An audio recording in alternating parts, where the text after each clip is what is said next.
இந்த தமிழ்நாட்டில் ஒரு ஃபேன்சி, நாம மத்திய அரசாங்கத்துக்கு எதிராக பேசினா தான் தமிழக மக்கள் ஓட்டு போடுவாங்கன்னு. அதுதான் தமிழ்நாட்டில் இப்போ இருக்கிற மிகப்பெரிய மூட நம்பிக்கை. அதனால எல்லாரும் அதை பேசுறாங்க. நான் சொல்றேன், இந்த கல்வி கொள்கையில் நீங்க தாவேக்கா சொன்னதுனால கேட்கிற, மிஸ்டர் விஜயோட குழந்தை எங்க படிக்குது? இருமொழி கொள்கையிலையா, சமச்சீர் கல்வியிலையா? டெல்மி.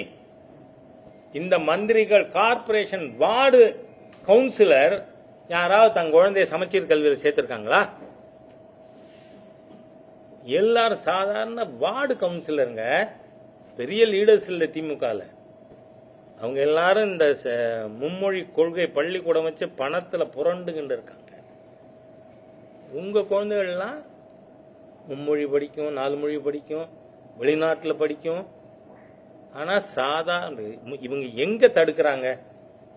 ஓரளவு மிடில் கிளாஸ் அண்ட் எபவ் இருக்கிற உங்களோட குழந்தைகள் பிரைவேட் ஸ்கூல்ல ஹிந்தி சம்ஸ்கிருதம் படிக்கிறதை இவங்களால் தடுக்க முடியல. ஆனா கார்பரேஷன் பள்ளிக்கூடத்தில் படிக்கிற என் ஏழை தொழிலாளி விவசாயியின் குழந்தைகளை நீங்க குறவளைய நெரிப்பீங்க. படிக்காதே.